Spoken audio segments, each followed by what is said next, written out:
आघात. लेखिका प्रिया उंबरकर. वाचक स्वर सिद्धी गायकर.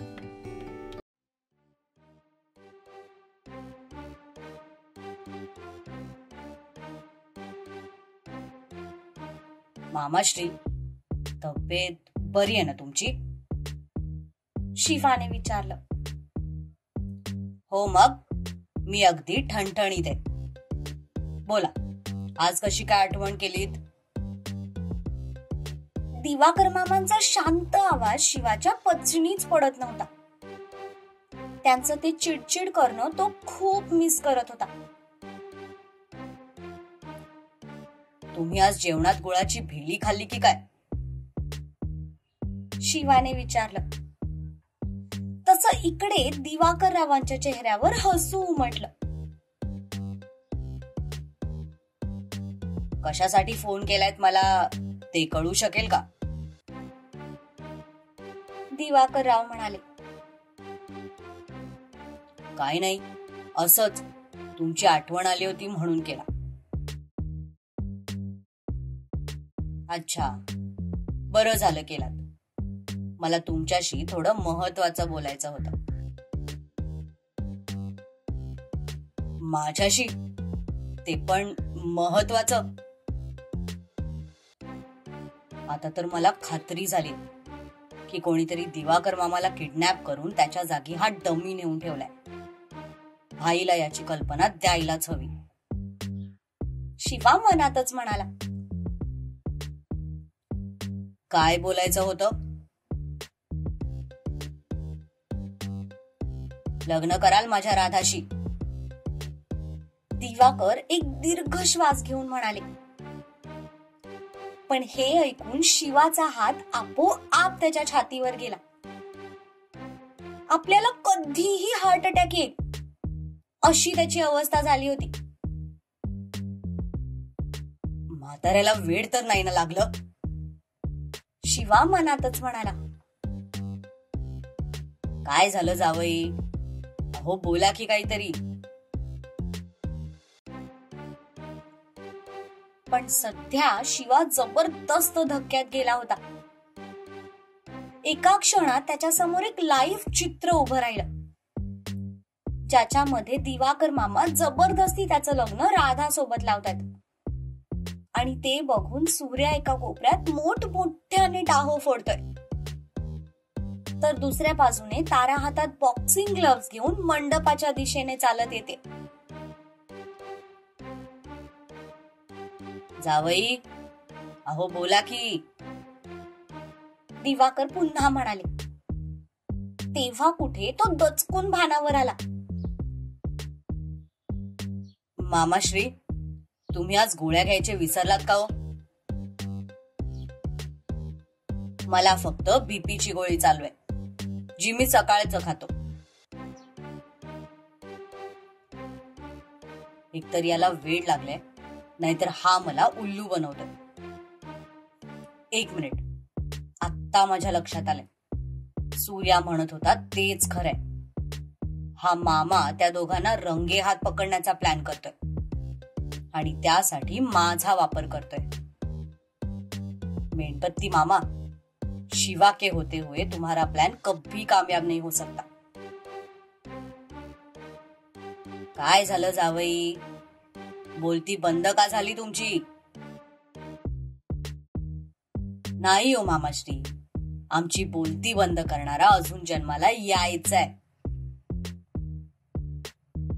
मग कराल ना माझ्या राधाशी लग्न? मला काहीच प्रॉब्लेम नाही, पण आधी ती तयार आहे की नाही ते विचारा. पण दुर्वा तर म्हणत होती की तुम्ही राधाला बहीण मानता. बहीण म्हणजे मामे बहीण हो. मामे बहिणीसोबत तर आपण लग्न करूच शकतो ना.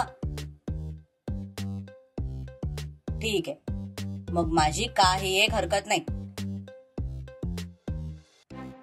ती तयार असेल तर माझी पण काही हरकत नाही. ती काय माझ्या शब्दाबाहेर जायची नाही, त्यामुळे तुम्ही काही तिचं टेन्शन घेऊ नका. असं असेल तर माझी पण काही हरकत नाही.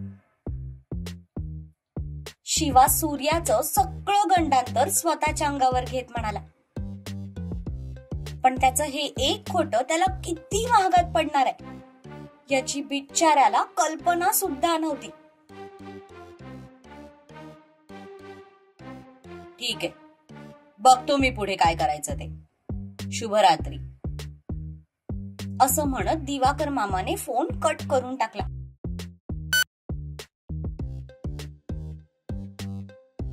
सूर्या बरोबर बोलत होता. हा मशाल मामा 360 डिग्रीने नाही तर अख्ख्या 1000 डिग्रीने चेंज झालाय. बहुतेक रोज ना शीर्षासन करत असावा, म्हणून त्याच्या मेंदूचा रक्तप्रवाह आता प्रवाहाच्या उलट्या दिशेने व्हायला लागलाय. पण या शिवाला गंडवणं एवढं सोपं नाहीये कंदील मामा. त्याचा हा भाऊ अजून जिवंत आहे आणि मी असताना इतक्या सहजासहजी तुमच्या हाताला तो लागणं तर शक्यच नाही. शिवा त्या कट झालेल्या फोनकडे बघून म्हणाला आणि लाईट बंद करत झोपी गेला.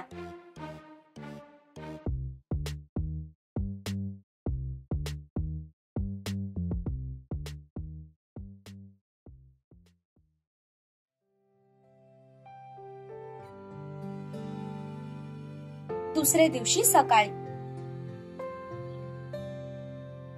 दुर्वा, अगं किती ती घाई, थांबली असतीस अजून 2 दिवस. रत्ना दुर्वाची खाई बघत म्हणाल्या. सकाळी नाश्ता झाल्यापासून मॅडम निघायच्या तयारीला लागल्या होत्या. थांबले असते घाई, पण आज शिवा येणार आहे आणि घरात आल्यावर त्याला पहिला मी हवी असते, नाहीतर तो खूप चिडचिड करतो. दुर्वा तिचे राहिलेले कपडे बॅग मध्ये भरत म्हणाली. रत्ना मात्र आपल्या मुलीकडे पाहतच राहिल्या. बॅग भरून झाली तसं तिने बॅगची झिप लावली आणि मग आईकडे पाहिलं तर त्या मंत्रमुग्ध चेहऱ्याने तिच्याकडे बघत होते. काय ग, काय झालं, अशी का बघतेस?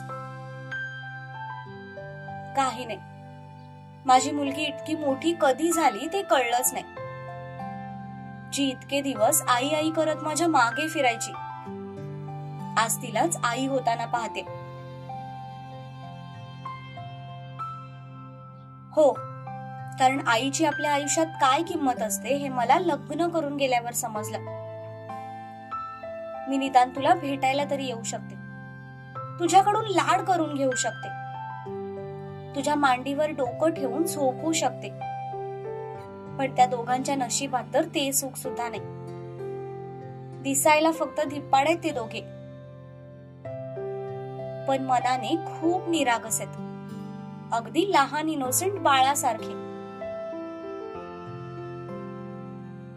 दोघे नाही, तिघे, रत्ना म्हणाल्या.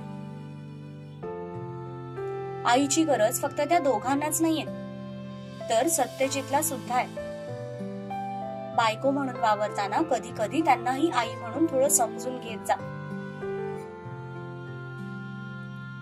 अगं मी काय त्यांना समजून घेणार, त्यांना समजणं कुणालाही शक्य नाही. तो माणूस कोणत्या मातीचा बनलाय तेच मला कळत नाही. इतकं निस्वार्थी कोणी कसं असू शकतं? नशीबवान आहेस तू, जे तुला असा नवरा मिळालाय. त्याला जप आणि सुखाने संसार कर.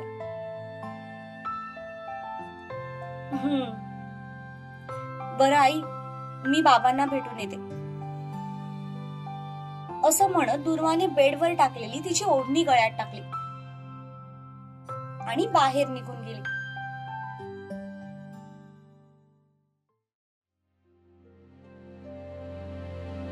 ती दिवाकर रावांच्या खोलीजवळ आली. तिने आत डोकावून पाहिलं तर ते न्यूजपेपर वाचत बसले होते. आत येऊ बाबा, तिने दारातूनच विचारलं. तसं त्यांनी न्यूजपेपर मध्ये घुसवलेलं डोकं वर काढलं. तिला पाहताच त्यांच्या कपाळावर किंचित आठ्या उमटल्या.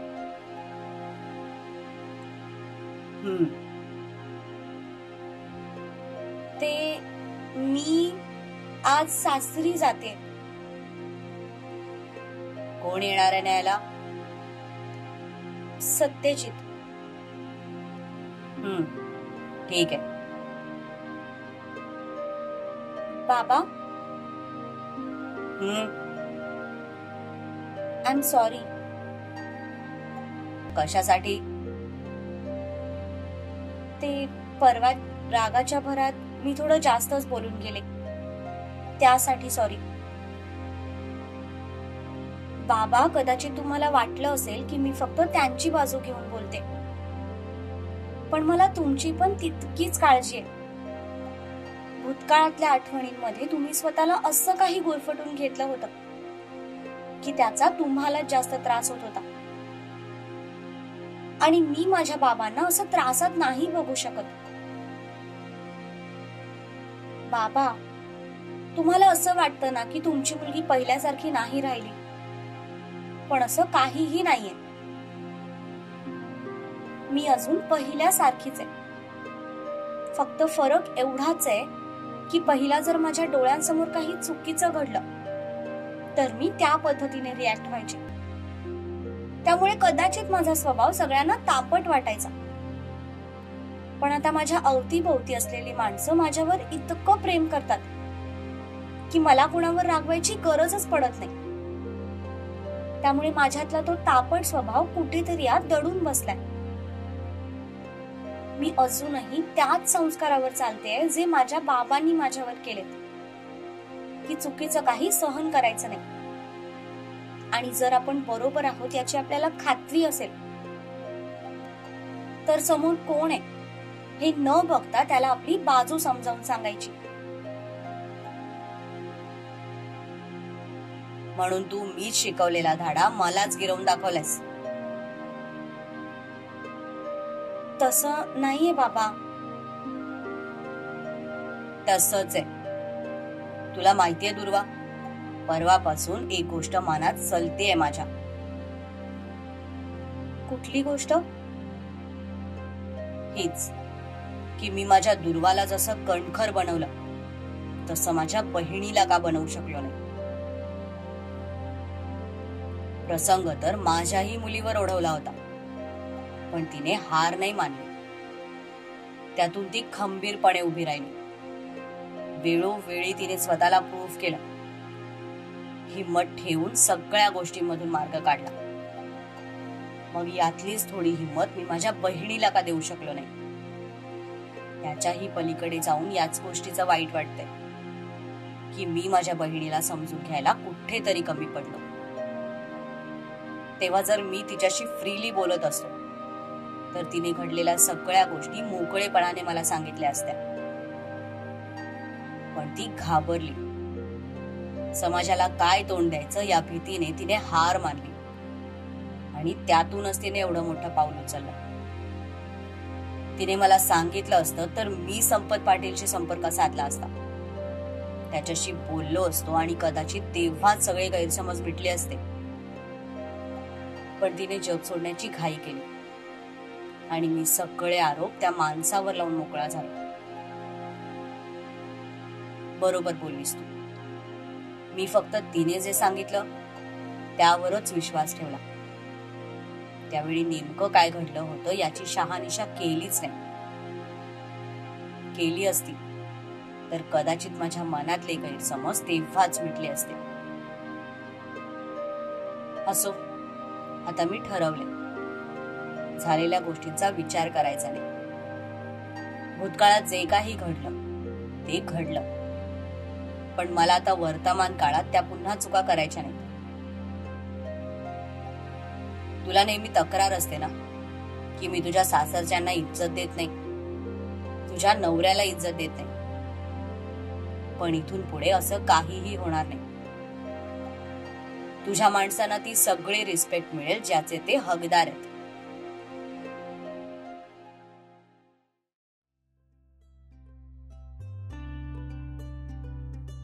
बाबा,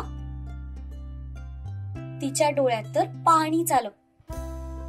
तसं तिने पळत जाऊन त्यांना मिठी मारली. आय एम सॉरी बाबा. तू जे काही बोललीस ते खरं बोललीस. तुझ्यात मला मी दिसलो. मी पण तुझ्यासारखाच होतो. घरचे चुकले तर न घाबरता त्यांच्या डोळ्यात डोळे घालून जाब विचारायचो. आणि जर मी असं वागू शकतो तर माझी मुलगी पण मला माझ्या चुका नक्कीच दाखवू शकते. ते प्रेमाने तिच्या डोक्यावरून हात फिरवत म्हणाले. तिला तिच्या मनावरचं दडपण एका क्षणात उतरल्यासारखं जाणवलं. तशी ती अजूनच घट्ट त्यांना बिलगली.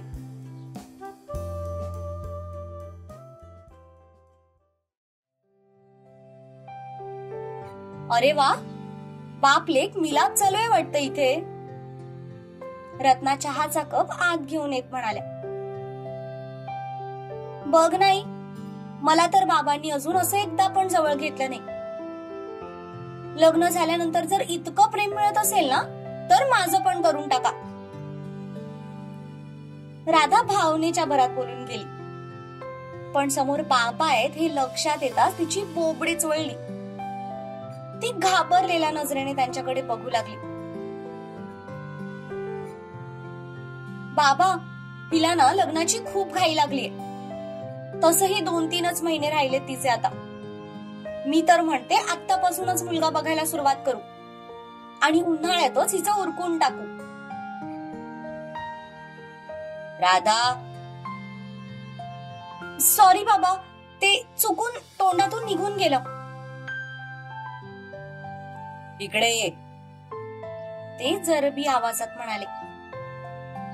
तसं तिने आईचा पदर घट्ट हातात धरून ठेवला. मी म्हणालो इकडे ये, ते थोडे चढ्या आवाजात म्हणाले. तशी ती घाबरून पुढे आली. लग्न करायचंय का तुला? नाही बाबा, ते मी चुकून बोलून गेले, सॉरी. मला सांग, तुला कोणी मुलगा आवडत तर नाही ना? त्यांनी विचारलं. आणि आता राधा सहित रत्ना आणि दुर्वा पण चाट पडल्या. अहो, हे काय बोलताय तुम्ही? ती मस्करीत बोलून गेलीये. रत्ना मध्ये पडत म्हणाल्या. पण मी मस्करी करत नाहीये. कुसुमच्या बाबतीत एकदा चूक घडलीये माझ्याकडून. आता ती चूक मला पुन्हा घडू द्यायची नाही. हे बघ राधा, जर असं काही असेल ना तर बिनधास्त मला येऊन सांगायचं. मी स्वतः त्या मुलाला भेटेन, त्याच्याशी बोलेन आणि जर तो योग्य वाटला तर मी अगदी आनंदाने तुझं लग्न त्याच्याशी लावेन. मला फक्त माझ्या मुलीचं सुख हवंय, बाकी काही नको, ते म्हणाले. आणि आता राधाला आनंदाचा तीव्र झटका येता येता राहिला. एका क्षणात तिच्या डोळ्यासमोर सूर्याचा चेहरा आला. ज्या बाबांसाठी तिने इतके दिवस त्याला दूर ठेवलं होतं, आता तेच बाबा तिच्या पाठीशी उभे होते. त्यामुळे तिच्या आनंदाला पारावार उरला नव्हता. पण ती लगेच सूर्याबद्दल त्यांना काहीही सांगू शकत नव्हती, कारण आधी तिला त्याच्याशी बोलायचं होतं. नाही बाबा, असं काही नाही. पण जर असं काही घडलं तर मी सगळ्यात आधी तुम्हाला येऊन सांगेन. माझ्यावर विश्वास ठेव. मी जे काही करेन ते तुझ्या भल्यासाठीच असेल. रत्ना, मोठा जावई येणार आहे आज माझा. चांगला पुरणपोळीचा बेत कर. काही सामान संपलं असेल तर मला सांग, मी घेऊन येतो. दिवाकर म्हणाले. पण त्या तिघी मात्र झटका बसल्यासारखं त्यांच्याकडे बघू लागल्या. आता बघताय काय माझ्या तोंडाकडे? जा कामाला लागा, ते म्हणाले. तशा त्या तिघीही एक एक करून बाहेर निघून गेल्या. दुर्वा तर खुश होतीच, पण तिच्यापेक्षा जास्त आनंदात राधा होती. आयुष्यातले सगळे प्रॉब्लेम्स एखादी जादूची कांडी फिरावी तसे गायब झाले होते.